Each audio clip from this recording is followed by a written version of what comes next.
Ce couple ne sort ensemble que depuis une semaine. Aujourd'hui est leur dernier jour ensemble. Mais avant qu'ils puissent vraiment se dire au revoir, Dao King reçoit un appel d'urgence de l'hôpital. Il apprend que son riche grand-père a lu le message qu'il a envoyé et a soudain eu une crise cardiaque avant d'être transporté en urgence à l'hôpital. Dao King se sent à la fois anxieux et coupable. Il doit demander à Jixu de ramener Jian chez lui et se précipite à l'hôpital. Le médecin leur dit que malgré les soins d'urgence effectués, son grand-père ne s'est toujours pas réveillé. La situation est critique. Le médecin recommande une thérapie par hypothermie, après le départ de son oncle et de sa tante. Sa mère est furieuse. Elle gronde sévèrement Dao King. Pourquoi as-tu envoyé un message pareil à ton grand-père? Ton grand-père avait déjà fait des compromis. Et vous deux, que faites-vous? Ton père a démissionné de son poste de vice-président. Tu as refusé de devenir président. Dao King dit qu'il n'aurait jamais imaginé que son grand-père s'effondrerait soudainement. Il a toujours été un homme si fort. Sa mère soupire et dit « Personne n'est vraiment fort. Tout cela n'est qu'une façade. » Dao King se tient devant l'unité de soins intensifs, se remémorant toutes les paroles dures qu'il a dites à son grand-père. Il commence à se sentir profondément coupable. Après 10 heures de réflexion,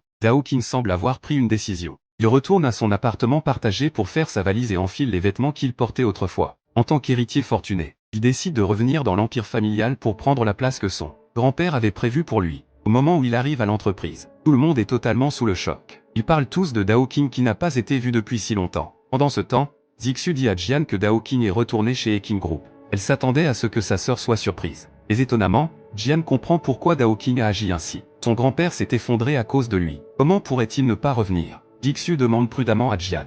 Alors penses-tu qu'une fois que son grand-père sera rétabli, Dao King reviendra à l'usine? Jian répond oui avec certitude. Elle sait que Dao King n'est pas heureux au groupe Eking.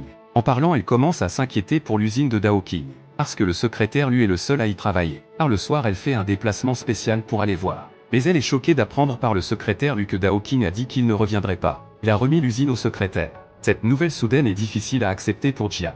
Il y a peu, il disait qu'il réussirait à tout prix, même si elle savait qu'il retournerait un jour dans sa famille aisée. Quand ce jour arrive vraiment, elle ressent quand même une profonde paix.